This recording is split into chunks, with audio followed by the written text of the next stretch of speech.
Hello दोस्तों, welcome to CG पाठशाला। आज मैं आपके लिए लेके आ गई हूँ आबकारी आरक्षक का दावा आपत्ति की कौन कौन से क्वेश्चन आपको किस किस में दावा आपत्ति लगा सकते हैं, कौन कौन से क्वेश्चन गलत हैं, और साथ ही साथ में उसका मैं सोर्स भी बताऊंगी कि सोर्स कहाँ से आप इसका ले सकते हैं। आप हमारे टेलीग्राम चैनल को जो नीचे डिस्क्रिप्शन बॉक्स में दिया हुआ है उसमें क्लिक करके आप हमारे टेलीग्राम चैनल को ज्वाइन कर सकते हैं, जिससे आपको इसका सोर्स भी पता चल जाएगा और आप दावा आपत्ति लगा सकते हैं। तो इसमें अलग अलग टाइप का वो है, मतलब क्वेश्चन नंबर पे मत जाइएगा। ठीक है, देखिए ये वाला जो क्वेश्चन था, खनिजों को उनके उत्पादन मूल्य के आधार पर अवरोही क्रम में व्यवस्थित करना है, तो ये क्वेश्चन का आंसर गलत लिया है व्यापम ने। ठीक है, सबसे पहला उत्पादन मूल्य के आधार पर अगर हम देखें तो इस साल जो है उसमें नहीं दिया है कि कितना होता है। ठीक है, जैसे कि कोयला का यहाँ पे दिया नहीं है उत्पादन मूल्य। ठीक है, देखिए कोयला का उत्पादन मूल्य दिया नहीं है और लौह अयस्क का डायरेक्ट दे दिया है। ठीक है, तो उसके हिसाब से जो ये डेटा दिया हुआ है इसके हिसाब से क्या होगा, ये विलोपित होगा। ठीक है, तो यहाँ पे आर्थिक सर्वेक्षण 2024-25, 23-24, 22-23, 21-22 का अवलोकन करने से यह स्पष्ट होता है कि छत्तीसगढ़ सरकार कोयले का उत्पादन मूल्य जारी नहीं करता। ठीक है, अर्थात कोयले का उत्पादन मूल्य ज्ञात नहीं होने के कारण प्रश्न में दिए गए खनिजों को उनके उत्पादन मूल्य के आधार पर अवरोही क्रम में व्यवस्थित नहीं किया जा सकता। तो इसका दावा क्या किया जा सकता है कि ये प्रश्न विलोपित हो सकता है, क्योंकि कोयले का जारी ही नहीं होता उत्पादन मूल्य, तो क्वेश्चन विलोपित हो जाएगा। ठीक है,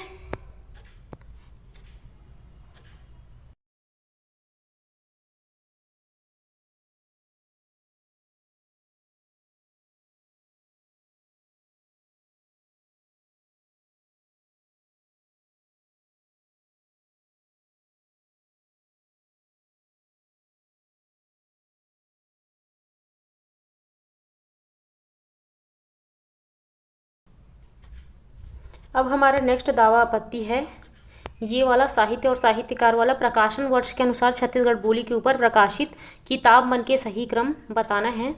ठीक है, तो ये क्वेश्चन यहाँ पे मैं इसका दावा आपत्ति का बताती हूँ। ये छत्तीसगढ़ का संपूर्ण व्याकरण है, छत्तीसगढ़ व्याकरण की मानक मार्गदर्शिका।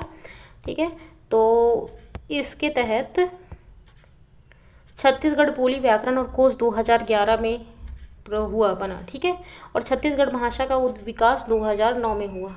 ठीक, तो यहाँ पे दावा क्या है, विलोपित है। व्यापम द्वारा लिया गया उत्तर सी है, लेकिन दावा क्या है, विलोपित है। छत्तीसगढ़, देखो छत्तीसगढ़ का संपूर्ण व्याकरण और छत्तीसगढ़ व्याकरण की मार्गदर्शिका, जिसका प्रकाशन वंदना पब्लिकेशन बिलासपुर व संपादन विनय कुमार पाठक व विनोद कुमार वर्मा ने किया है।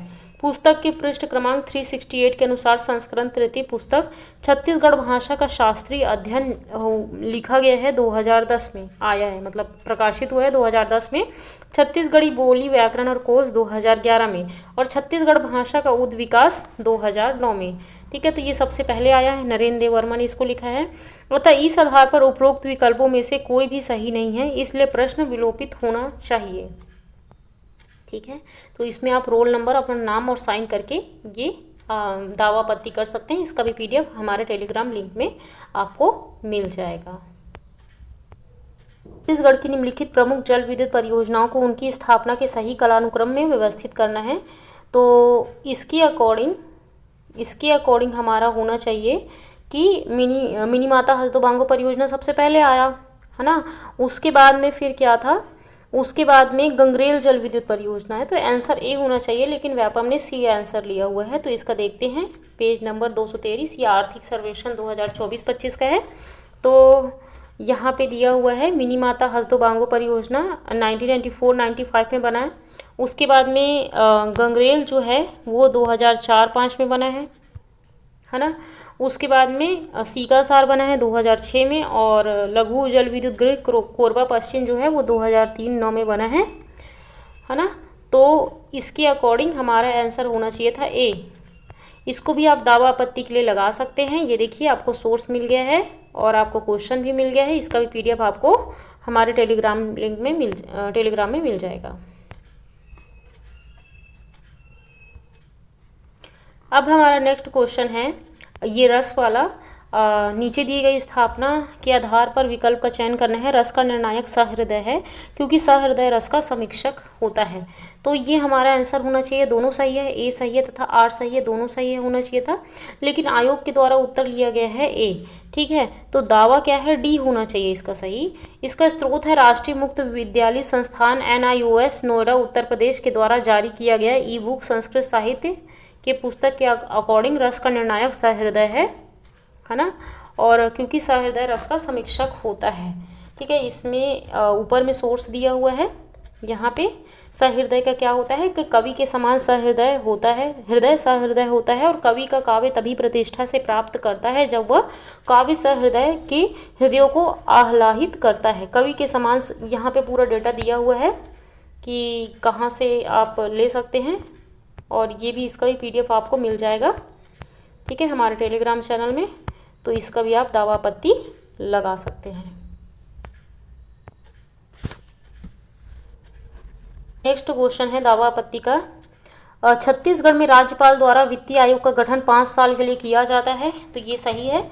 और कारण आ रहा है वित्तीय आयोग पंचायतों की वित्तीय स्थिति का निरीक्षण, राज्य सरकार तथा पंचायतों के बीच करों का बंटवारा, सहायता अनुदान के संबंध में सिफारिशें करता है, तो ये भी सही है और इसका सही एक्सप्लेनेशन है। तो हमारा आंसर ए होना चाहिए था, लेकिन व्यापम ने क्या लिया है, बी आंसर लिया है। तो इसमें दावा लगाया जा सकता है, व्यापम द्वारा लिया गया उत्तर बी है, लेकिन दावा ए होगा।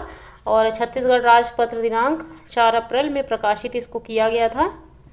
ठीक है, और इसका जो सोर्स है यहाँ पे ये दिया हुआ है, rationalisation of taxes and non tax revenue being collected by the panchayat and municipalities and identifying new possibilities for generating resource in particular levy of user charge service. तो यहाँ पे पूरा दिया हुआ है, the need for sharing between state and panchayat and municipalities, the cost of maintenance assets on by local bodies. ठीक है, तो ये यहाँ पे दिया गया है वित्तीय आयोग के बारे में। तो आप इसका भी, ये भी PDF आपको टेलीग्राम में मिल जाएगा। आप इसमें अपना नाम रोल नंबर लिख के दावा आपत्ति कर सकते हैं। तो क्वेश्चन है, महंत घासीदास स्मारक संग्रहालय रायपुर की पुरातात्विक दीर्घा में समृद्ध संग्रह प्रदर्शित किया गया है। तो यहाँ पे ताम्र युग पाषाण युग दोनों मतलब दोनों आ सकता है, क्योंकि यहाँ पे दावा का आधार प्रमाण पत्र सहायक संग्रहाध्यक्ष लालचंद जैन की रचना महंत घासीदास संग्रहालय से है। तो यहाँ पे सोर्स दिया हुआ है कि कहाँ से लिया गया है।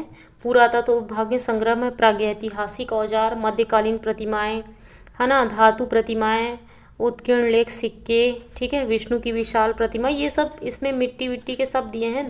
धातु तांबा पाषाण युग के सब दिए हैं, ताम्र युग के भी दिए हुए हैं। तो ये सोर्स मिल जाता है रायपुर संग्रहालय रायपुर से। और इसके अकॉर्डिंग, क्योंकि ऑप्शन देना चाहिए था ए और सी दोनों, लेकिन यहाँ पे सिर्फ पाषाण युग ले लिया है, तो हमारा दावा होना चाहिए कि क्वेश्चन विलोपित होना चाहिए। ओके, और यहाँ पे आप रोल नंबर, नेम और ये डाल सकते हैं। अब हम लोग गोलमेज सम्मेलन वाला देखते हैं दावा आपत्ति का। गोलमेज सम्मेलन का आयोजन भारतीय स्वतंत्रता आंदोलन की समस्या का समाधान खोजने के लिए किया गया। इंग्लैंड की सरकार भारतीय समस्या का समाधान बिना भारतीय कांग्रेस की सहायता से करना चाहती थी। ये सत्य है, लेकिन आर असत्य है। ठीक है, क्योंकि बिना भारतीय राष्ट्रीय कांग्रेस का अगर करना चाहती तो वो गोलमेज सम्मेलन में कांग्रेस को क्यों बुलाती, है ना। तो ये व्यापम ने ये लिया है। अब इसका देखते हैं दावा आपत्ति। ठीक है, गोलमेज सम्मेलनों का आयोजन ब्रिटिश सरकार ने भारतीय संवैधानिक समस्या को हल करने के लिए किया। कांग्रेस की भागीदारी को आवश्यक माना गया। यही कारण है कि दूसरे सम्मेलन 1931 में गांधी जी ने प्रतिनिधित्व किया। अब इसका देखिए, विपिन चंद्र से इसका सोर्स लिया गया है। यहाँ पे भारत के बारे में कांग्रेस के बिना सम्मेलन यूं ही था जैसे राम के बिना कोई रामलीला। अब सरकार ने कांग्रेस से किसी सहमति पर पहुंचने के लिए बातचीत शुरू की ताकि कांग्रेस का इस सम्मेलन में भाग लें। ठीक, सबसे बड़े राजनीतिक संगठन कांग्रेस के सम्मेलन में भाग न लेने से यह सम्मेलन अधूरा सा हो गया। अंततः 19 जनवरी 1931 को बिना किसी वास्तविक उपलब्धि के यह सम्मेलन समाप्त हो गया। तो इसका सोर्स भी आप PDF ले सकते हैं हमारे टेलीग्राम से। तो व्यवस्थित करना है, तो भारत, इंग्लैंड, दक्षिण अफ्रीका, ऑस्ट्रेलिया, न्यूजीलैंड, है ना। तो इसमें व्यापम ने लिया है सी आंसर। ठीक है, तो यहाँ पे विलोपित होना चाहिए। क्यों? क्योंकि ICC जो रैंकिंग है वो इंडिया तो है पहले ही, बाकी यहाँ पे ये है।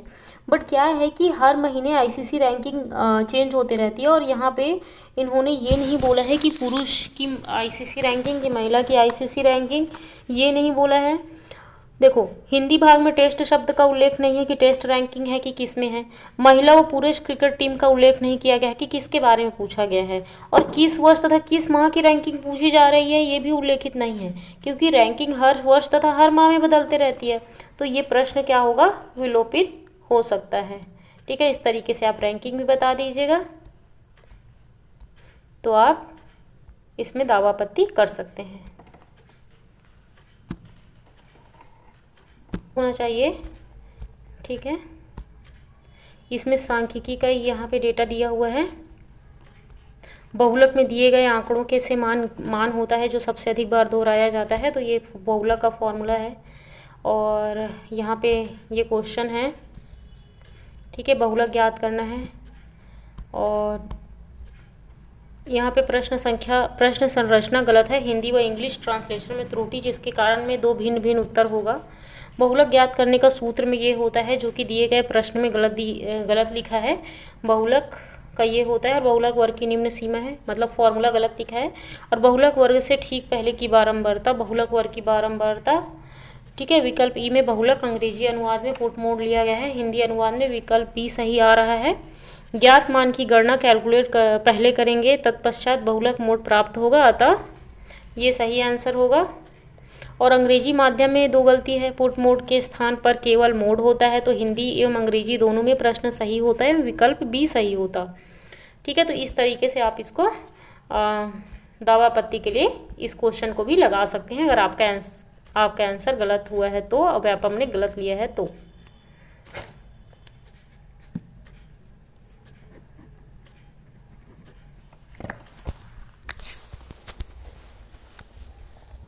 तो इस तरीके से मैंने आपको बहुत सारे सोर्स बता दिए हैं, और ये सब सोर्स के लिंक आपको टेलीग्राम में मिल जाएगा।